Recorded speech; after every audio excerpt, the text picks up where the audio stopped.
શ્રી નૃસિંહ ભગવાનના જન્મોત્સવ નિમિત્તે નિજ મંદિરે તમામ ભાવિ ભક્તોએ ભગવાનની આરતી કરી હતી તેમજ પ્રાર્થના કરવામાં આવી હતી, જેમાં સર્વે ભક્તો જોડાયા હતા।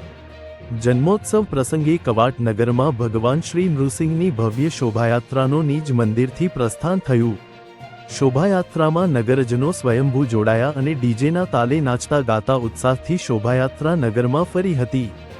નરસિંહ ભગવાનની શોભાયાત્રા નગરમાં ફરીને નિજ મંદિરે પહોંચી હતી। ત્યાં ભગવાનની પૂજા અર્ચના કર્યા બાદ સર્વે ભક્તોએ મહાપ્રસાદી સ્વીકારી ભગવાનના આશીર્વાદ લીધા હતા। સમાજના પ્રમુખ કેશવભાઈ, મંત્રી દલપતભાઈ, ટ્રસ્ટ પ્રમુખ રણછોડભાઈ, ઉપપ્રમુખ ગણપતભાઈ, અંબુભાઈ, હિંમતભાઈ, સોમાભાઈ શોભાયાત્રા સહકાર આપ્યો। નિલેશ ડાભી, જયેન્દ્રુભાઈ, ગણપતભાઈ, જેઠાભાઈ, ચકાભાઈ શણગાર કરવામાં અમૂલ્ય ફાળો આપ્યો હતો। રાજેશભાઈ, કનુભાઈ, અન્ય ફળિયાના યુવાનો સહકાર આપ્યો।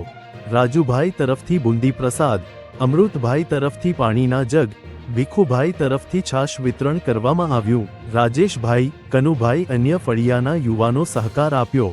રાજુભાઈ તરફથી બુંદી પ્રસાદ, અમૃતભાઈ તરફથી પાણીના જગ, ભીખુભાઈ તરફથી છાશ વિતરણ કરવામાં આવ્યું। ટ્રસ્ટના મંત્રી નારણભાઈ ડાભી 1 મહિનાથી સખત પરિશ્રમ કરીને કાર્યક્રમને સફળ બનાવવા જહેમત ઉઠાવીને સફળ બનાવ્યો હતો। વર્ષાબેન તથા અન્ય બહેનો સફાઈ કામગીરીમાં ખૂબ સુંદર સહકાર આપ્યો। નારણભાઈ ડાભી હવેનો આભાર વ્યક્ત કર્યો હતો। પૌરાણિક કથા મુજબ આજરોજ ભગવાન શ્રી વિષ્ણુજીએ પોતાના ભક્ત પ્રહલાદને બચાવવા માટે નર અને સિંહ મિશ્રિત નૃસિંહ અવતાર ધારણ કર્યો હતો।